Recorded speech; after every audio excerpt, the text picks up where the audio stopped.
Okay, class 12 and CA आप लोगों का चल रहा था कंपनी अकाउंट 12 का है चैप्टर 8 एंड सीए का है कंपनी अकाउंट, उसमें सेकंड चैप्टर है। क्या मैंने लास्ट टाइम हम लोग को जर्नल एंट्रीज का एक सम करवाया था, पूरी डिटेल्स बताई थी कि इस चैप्टर में हमको क्या क्या करना है। उसके बाद भी मेरे को प्रियंका के अलावा किसी ने भी होमवर्क सेंड नहीं किया है, इसलिए मैं वापस जर्नल एंट्रीज सारी लिखवा के दे रही हूँ। प्रॉपर्ली प्लीज होमवर्क सेंड करो, स्पेशली मॉडल कॉलेज, क्योंकि उन लोगों का ये चैप्टर नहीं हुआ है कॉलेज में, तो मुझे कैसे समझेगा कि आप लोगों को समझ रहा है नहीं समझ रहा है। तो प्लीज होमवर्क सेंड करो। तो जर्नल एंट्रीज में पहले हमने की थी application money receive, adjustment book में लिख लेना।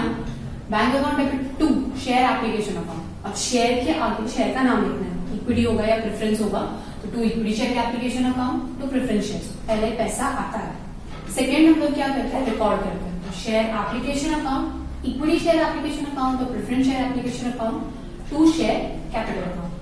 फिर अलॉटमेंट मनी में पहले अलॉटमेंट मनी ड्यू होता है, तो share allotment to share capital. हमेशा एक चीज यहाँ पर याद रखना कि शेयर कैपिटल क्रेडिट में ही जाएगा, कहीं पर भी देख लो शेयर कैपिटल क्रेडिट में ही रहने वाला। एप्लीकेशन और अलॉटमेंट ऑफ फर्स्ट कॉल एक बार क्रेडिट हुआ तो दूसरी बार डेबिट हो जाएगा।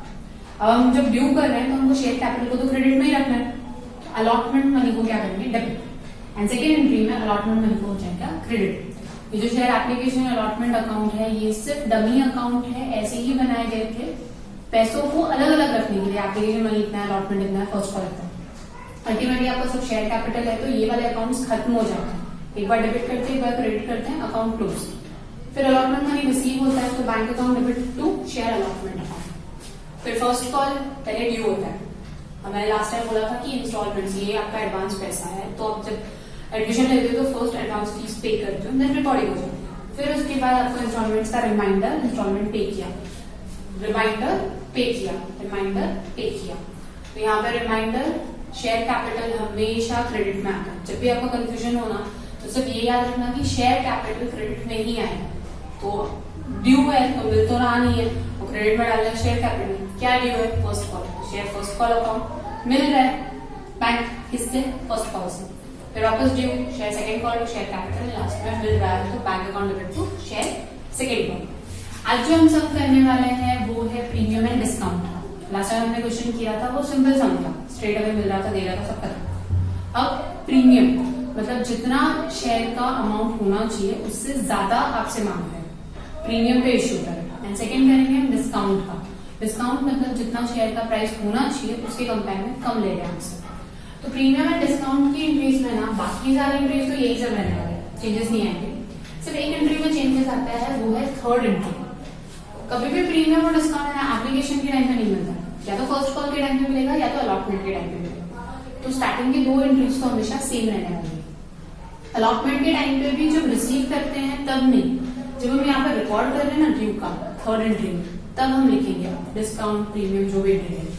अब एंट्री कैसे आएगी, share allotment account, share capital हमको हमेशा क्रेडिट ही करना है। तो अगर अलॉटमेंट में हमको ज्यादा पैसे मिल रहे हैं तो जितना शेयर कैपिटल का शेयर कैपिटल में डाला, प्रीमियम का था प्रीमियम में डाला।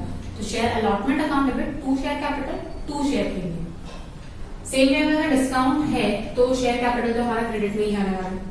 शेयर अलॉटमेंट में हमको कम मिलेगा, क्यों कम मिला, डिस्काउंट की वजह से। Share allotment account debit, discount account debit to share capital. अब इसको याद कैसे रखना है, प्रीमियम होता है कंपनी का फायदा।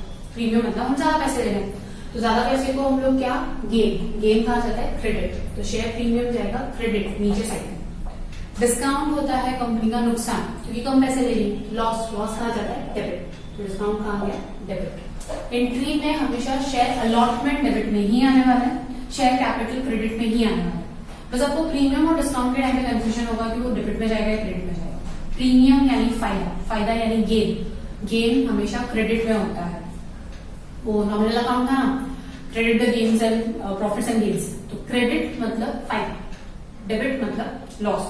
फाइनल अकाउंट में भी है, अगर आप balance sheet profit and loss के डेबिट में लिख रहे हो मतलब एक्सपेंसेस है, क्रेडिट में लिख रहे हो मतलब इनकम है। तो यहाँ पर प्रीमियम हमारा फायदा है क्रेडिट, डिस्काउंट हमारा नुकसान है डेबिट। हम शेयर होल्डर्स के पॉइंट ऑफ व्यू से नहीं लिख रहे हैं, हम कंपनी के पॉइंट ऑफ व्यू से लिख रहे हैं। और कंपनी के लिए प्रीमियम यानी ज्यादा पैसा मिल रहा है, डिस्काउंट यानी कम पैसा मिल रहा है। तो अब ये इनसे रिलेटेड दो सम्स है वो करते हैं तो आपको और ज्यादा क्लियर हो जाएगा। सीए में प्रीमियम से रिलेटेड है सम क्वेश्चन नंबर 6 मैं 12th का लगा रही हूँ, सेम वे में आप क्वेश्चन नंबर 6B सॉल्व कर सकते हो। आपको डिस्काउंट का कोई सब नहीं दिया है, लेकिन आप फिर भी देख लो, इनकेस अगर एग्जाम के हम पूछ लेते हैं तो फिर आपका डायरेक्टली चालू कर रहे हो ओवर सब्सक्रिप्शन, फो फीचर्स वगैरह ये सब। एंड 12th वालों का भी प्रीमियम में डिस्काउंट के बाद में ओवर सब्सक्रिप्शन, अंडर सब्सक्रिप्शन का सम। कल मैंने लास्ट लेक्चर में मैंने एक पूरी लिस्ट बनाकर दी थी कितने टाइप के सम्स पूछ सकते। एक पूछेंगे सिंपल सम जिसमें ये 6 या 8 एंट्रीज आएगी, फिर पूछेंगे प्रीमियम वाला या डिस्काउंट वाला, या फिर पूछेंगे आपको ओवर सब्सक्रिप्शन, अंडर सब्सक्रिप्शन, या फिर फोरफीचर रीइश्यू का। तो अभी हम लोग सम करते हैं प्रीमियम एंड डिस्काउंट का। क्वेश्चन नंबर 3 कर रहे हैं जो है पेज नंबर 317 पर। मैंने एंट्रीज ऐसी रहने दी है आपके रेफरेंस के लिए, जब प्रीमियम आएगा तब क्या करना है, डिस्काउंट आएगा तब क्या करना है। अब क्वेश्चन नंबर 3 में से मुझे जितनी जरूरत थी उतनी चीजें मैंने लिख ली है, बट फिर भी सम आपकी स्क्रीन पर है। Question number 3, Ankita Limited offered for public 10,000 equity shares of ₹10 each at a premium of ₹12 per share, payable as under. On application ₹4, allotment ₹4, including premium. On first and final call balance amount, company received all the money. The issue is fully subscribed. Give journal entries to record the above transaction and also show balance sheet. तो अब आपको इस सम में से important क्या चाहिए था कि 10,000 के इक्विटी शेयर्स है, ₹10 के है, लेकिन इश्यू कितने पे किया है, 12, मतलब प्रीमियम पे ज्यादा पे इश्यू किया। अब उसमें से एप्लीकेशन मनी दिया हुआ था ₹4, अलॉटमेंट मनी 4 दिया था, लेकिन वो इंक्लूडिंग प्रीमियम है। प्रीमियम कितना था हमारा ₹2, ₹10 नॉर्मल वैल्यू है, 12 पे बेच रहे हो, मतलब ₹2 एक्स्ट्रा ले रहे हो, तो वो ₹2 क्या हो जाएगा, प्रीमियम। मतलब अलॉटमेंट कितने का था, ₹2 का। ये जो 4 है ना, इसको हमने डिवाइड किया। प्रीमियम कहां से मिला आपको, ये दोनों का डिफरेंस 12 माइनस 10 के शेयर्स को आप ₹12 में बेचे, ₹2 एक्स्ट्रा। तो अगर ₹4 आपको अलॉटमेंट पे मिल रहा है तो ₹2 प्रीमियम का, ₹2 अलॉटमेंट का। And balance on first call, balance बचा कितना, उनको टोटल चाहिए ₹12, खो यहाँ पर हो गया, 4 यहाँ पर हो गया, 8, और कितना बच रहा है 6, 12 माइनस 8। तो आपको जर्नल एंट्रीज पूछी है, तो टोटल कितनी एंट्रीज आएगी, फर्स्ट एंड फाइनल कॉलम का 6 एंट्रीज आएगी। एंड बैलेंस शीट का एक्सट्रैक्ट पूछा है, मतलब बैलेंस शीट में किस तरह से शो करोगे वो पूछा होगा। तो ये जर्नल एंट्री का format, in the books of Ankita limited journal entries, date particular select, date नहीं दिया है, 1 2 3 डालेंगे। फर्स्ट एंट्री होती है एप्लीकेशन मनी रिसीव्ड, तो बैंक अकाउंट डेबिट टू, ये वाले शेयर्स है इक्विटी शेयर्स, तो लिखेंगे यहाँ पे equity share, application amount, application account, application account. इस तरह से LF के ऊपर नहीं जाना है, आपको LF को छोटा सा बनाना है, तो यहाँ पे स्पेस कम कर लिए, इसलिए मैंने यहाँ पे एक्सटेंड कर दिया पूरा लिखने के लिए।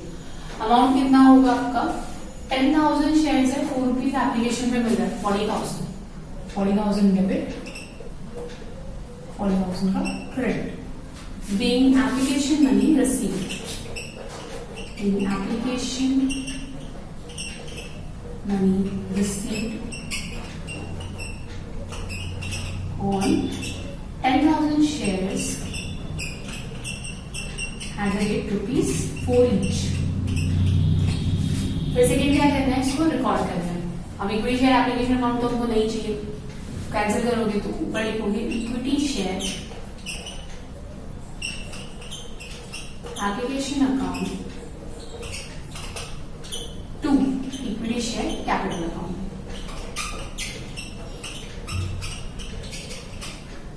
Same amount 40,000 being application money transferred, in application money transferred या recorded in share capital, transferred in share capital, transferred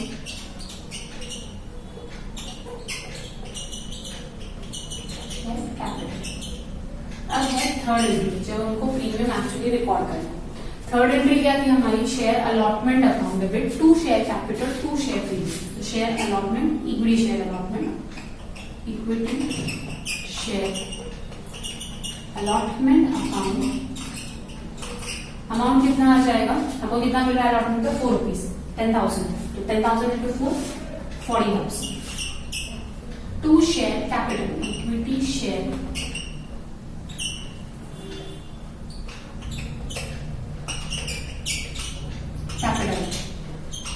capital कितना था 2 रुपए, तो यहाँ पर आ जाएगा 20 रुपीज। बाकी का क्या करेंगे आप प्रीमियम में डालेंगे 2। अब प्रीमियम को आप शेयर प्रीमियम भी लिख सकते हो, सिक्योरिटी प्रीमियम भी लिख सकते हो, दोनों वर्ड राइट। 2 शेयर या इक्विटी शेयर प्रीमियम अकाउंट 20,000। अब मिलेगा हमको पैसा, नरेशन लिख देते हैं be share allotment recorded, share allotment and share premium recorded.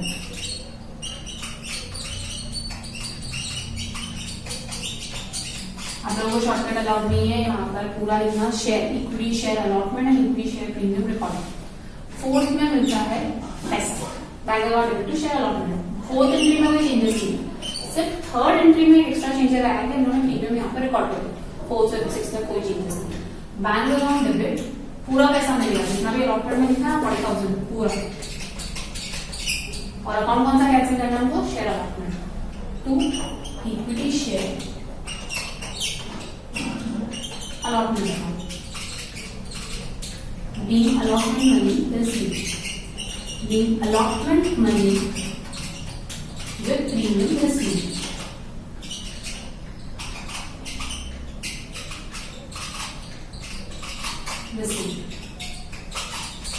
Last entry आएगी फर्स्ट कॉल की। फर्स्ट कॉल पहले होता है ड्यू एंड लास्ट में होता है रिसीव। तो 5th एंट्री जो अलॉट अब तक जो एंट्री करते हैं अलॉटमेंट वगैरह की वैसे ही होगी। Equity share first call account debit,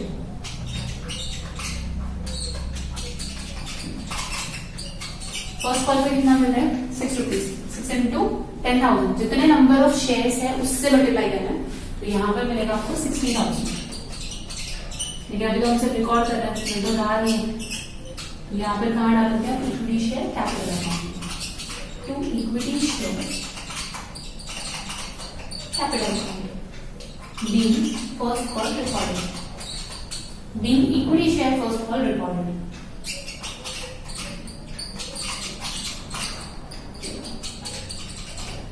Recorded. Last entry आ जाएगी अमाउंट मिलने की। तो 6th एंट्री आएगी आपकी bank account debit to equity share first call account.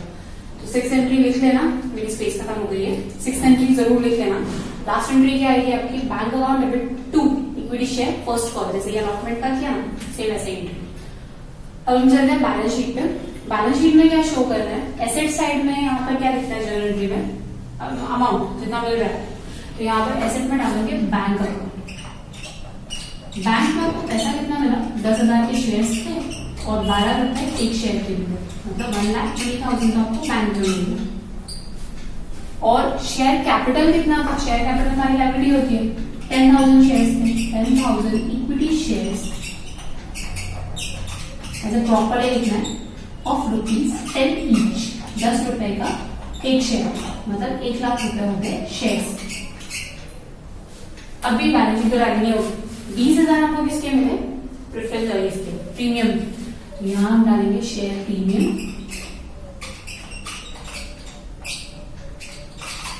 या फिर सिक्योरिटीज प्रीमियम।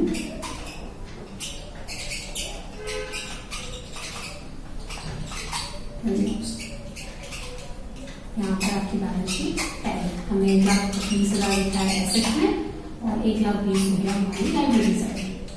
और एक स्मॉल मिस्टेक हो गई है, वैसे उसे सब में कोई ज्यादा फर्क नहीं पड़ने वाला है। यहाँ पे मैंने थोड़ी सी कैलकुलेशन मिस्टेक कर दी। यहाँ पर आपका एप्लीकेशन मनी था 4 रुपीज, अलॉटमेंट प्रीमियम और अलॉटमेंट मिलाकर 4 रुपए हुआ, तो लास्ट में आपके फर्स्ट कॉल के लिए बचते हैं 4 रुपीज। तो ये जो लास्ट एंट्री की है ना इक्विटी शेयर फर्स्ट कॉल, वो हो जाएगा 40,000 का, 4 रुपीज इंटू 10,000। एंड लास्ट जो 6th एंट्री है वो भी हो जाएगी 40,000 की। तो अब आपको बैंक का तो समझा कि कैसे करना है, बैंक को ऐड कर दो। अब अगर इक्विटी शेयर कैपिटल का नहीं समझता, प्रीमियम तो सीधे सीधे दिया 20,000। इनके अगर आपको इक्विटी शेयर कैपिटल नहीं समझा कि कैसे लिखना है, तो हमको इक्विटी शेयर कैपिटल में कितना मिला 40,000 इसका, 20,000 इसका, 60 और 40 फर्स्ट कॉल का 1 लाख पूरा। ये वाला प्लीज करेक्शन कर लेना। फर्स्ट कॉल कैसे मिला हमको, 12 रुपीज चाहिए था, 4 + 4 8, 8 + 4 12, मैंने वहां पे डायरेक्टली 6 लिख दिया था। तो ये हो गया आपका प्रीमियम का सम। इसके बाद चलते हैं डिस्काउंट के सम पे। प्रीमियम के बाद अब चलते हैं डिस्काउंट के सम पे। क्वेश्चन नंबर 4, जितनी मुझे इन्फॉर्मेशन चाहिए थी उतनी पुट की है, आप सब रीड कर लो, आपकी स्क्रीन पर है। Ashwini Limited invited applications from the public for subscribing for 10,000 equity shares of rupees 15 each at a discount of rupees 1 per share. Payable rupees 5 on application, 9 allotment. All the shares were applied and allotted. Money due on allotment was received. Pass the journal entries in the books of Ashwini Limited and prepare balance sheet. तो अब आपको यहाँ पर भी 10,000 shares है, actual value कितनी थी 15, लेकिन बिल कितना रहा है 14 में से 5 है एप्लीकेशन, 9 है अलॉटमेंट। लेकिन जब भी आप शेयर कैपिटल लिखोगे ना, तब यहाँ पर 10 रुपीज लिखना है, 1 रुपीज को डिस्काउंट में डालना है। अब आप प्रीमियम और इसमें कंफ्यूज होने वाले हो, तो प्रीमियम मतलब हमको एग्जैक्टली कितना पैसा मिल रहा है 12, उसको डिवाइड करना है। डिस्काउंट मतलब हमको कितना मिल रहा है 14, उसको डिवाइड किया मैंने, 14 में से 5 यहाँ पे और 9 यहाँ पे। पिछले वाले हमने 12 को डिवाइड किया था कि 2 रुपीज कहाँ मिल रहे हैं। तो जितना मिलने वाला है प्रीमियम में प्रीमियम ऐड करके मिलता है, डिस्काउंट में डिस्काउंट माइनस करके मिलता है। तो हम रिकॉर्डिंग शुरू करते हैं। फर्स्ट तो भाई एप्लीकेशन का तो प्रॉब्लम नहीं है, 2 एंट्रीज तो सेम आएगी। तो फर्स्ट एंट्री रिकॉर्ड करेंगे, bank account debit to equity share application account. 10,000 shares थे, यहाँ पे 10,000 शेयर्स थे इंटू 5, 50,000 रुपीज मिल रहे। Being share application amount received, being equity share application amount। जब भी आप एप्लीकेशन अलॉटमेंट कुछ भी लिखते हो, आगे इक्विटी शेयर है तो इक्विटी लिखने का, प्रेफरेंस शेयर है तो preference. Equity share application amount received on 10,000 shares at the rate 5 each। फिर उसके बाद रिकॉर्ड करेंगे तो ये इक्विटी शेयर एप्लीकेशन कैंसिल हो जाएगा।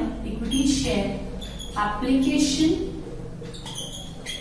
Account debit to equity share capital account.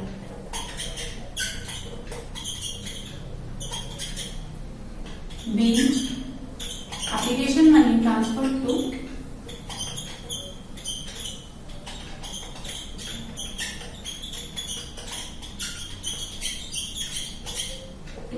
capital account। Same amount 50,000 यहाँ पर, 50,000 यहाँ पर। उसके बाद आता है अलॉटमेंट। अलॉटमेंट यानी थर्ड एंट्री, और थर्ड एंट्री में ही हम चेंजेस करते हैं डिस्काउंट पर। तो यहाँ पे थर्ड एंट्री करोगे, share allotment account debit equity share allotment account debit, और डिस्काउंट क्या होता है हमारा नुकसान। नुकसान हम क्या करते हैं डेबिट। लिखना क्या है, discount on issue of shares, discount on issue of shares to share equity share capital account.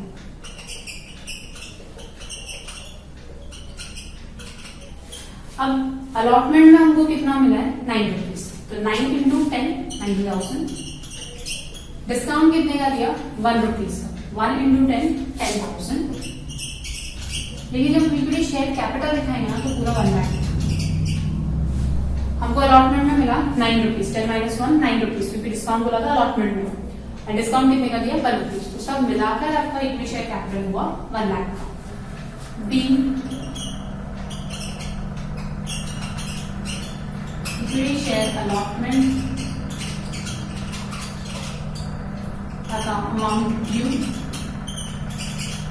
And discount recorded.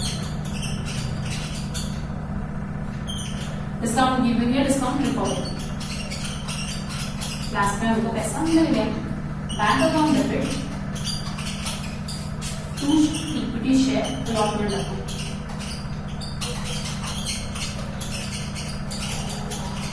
अब कितना मिलेगा, जितना अलॉटमेंट में लिखा है, अलॉटमेंट में हमने कितना लिखा है 90,000, सिर्फ 90,000 ही मिलेगा। D share allotment amount equity share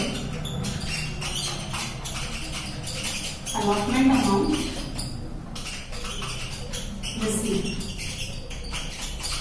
यहाँ पे सम कंप्लीट, क्योंकि फर्स्ट कॉल सेकंड कॉल के बारे में कुछ बोला ही नहीं है, मिल गया अलॉटमेंट तक ही। अब इसको बैलेंस शीट पे कैसे शो करना, बैलेंस शीट में एसेट साइड तो वही लिखोगे बैंक अकाउंट। अब बैंक में पैसे कितने मिल रहे हैं, सिर्फ 14 रुपीज मिल रहा है 10,000 में।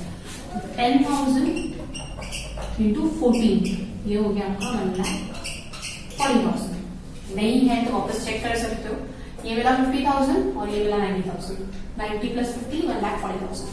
अब equity share 10,000 equity share of rupees, यहां पर लिखते टाइम 15 पूरा लिखना है, जितना इश्यू वैल्यू होता है वो पूरा लिखते हैं। 10,000 equity share of rupees 15 each, ये हो जाएगा आपका 1,50,000। अगर ये भी चेक करना है तो कैसे करते हैं, इक्विटी शेयर कैपिटल ये रहा कैपिटल 50,000, ये रहा कैपिटल 1,50,000। अब पहले तो हो नहीं रही है, डिस्काउंट रिकॉर्ड करना बाकी है। डिस्काउंट डेबिट, और डेबिट हमेशा क्या होता है, एसेट। ये एक्चुअली हमारा एसेट नहीं है, ये हमारा नुकसान है, लेकिन इसके डेबिट बैलेंस की वजह से हम लोग इसको एसेट में दिखाते हैं और इसको बोलते हैं फिक्टिशियस एसेट। हम लोग इसमें डिसोल्यूशन में भी कर चुके हैं ना, लास्ट में प्रॉफिट एंड लॉस अकाउंट जो एसेट साइड में दिखता है वो भी फिक्टिशियस एसेट, एक्चुअली एसेट नहीं होता है, लेकिन अगर किसी का भी डेबिट बैलेंस है तो वो एसेट साइड में ही दिखता है। तो यहाँ पर डिस्काउंट भी हमारा डेबिट में, तो यहाँ पर ही दिखाना है discount on issue of shares 10,000। अब आपका बैलेंस शीट टैली हो जाएगा। प्रीमियम को दिखाते हैं हम लाइबिलिटी में, एक्चुअली बर्डन नहीं है लेकिन वो ओनर का पैसा है, और डिस्काउंट को दिखाते हैं एसेट में, एक्चुअली एसेट नहीं है, फिक्टिशियस एसेट्स है। इसको यहाँ पर क्यों दिखाते हैं, क्योंकि ये जो शेयर्स है ये तो बहुत सालों तक चलने वाले हैं, और अगर मैंने एक ही साल में इसको प्रॉफिट एंड लॉस में दिखा दिया तो नुकसान दिख जाएगा। तो हम डिस्काउंट यहाँ दिखाते हैं, हर साल थोड़ा थोड़ा राइट ऑफ करते जाते हैं। तो ये आपका यहाँ पर बैलेंस शीट, और बैलेंस शीट हमेशा टैली होता है, जितना आपको पैसा मिल रहा है उतना ही आप लाइबिलिटी भी तो इनकर कर रहे हो, शेयर होल्डर का पैसा है ना, तो वापस देना है, तो ये लाइबिलिटी है। तो यहाँ पर मैं 2 सम खत्म किए, पहले मेरे को पहला वाला सम सेंड करो तो मुझे आगे पता चले, क्योंकि ओवर सब्सक्रिप्शन, अंडर सब्सक्रिप्शन और फो फीचर थोड़े से टफ पार्ट है, यहाँ पे तो काफी इजी जगह है। ओवर सब्सक्रिप्शन में आपका रिफंड है, अंडर सब्सक्रिप्शन का प्रॉब्लम नहीं, ओवर सब्सक्रिप्शन में प्रॉब्लम होगा कि आपको एप्लीकेशन मनी मिला, उसमें से आपको थोड़ा अलॉटमेंट में एडजस्ट करना है, थोड़ा वापस रिफंड में करना है, एंड फो फीचर सबसे टफ पार्ट है। यहाँ तक रिवाइज कर लेना, होमवर्क सेंड कर देना, फिर हम देखेंगे नेक्स्ट लेक्चर में।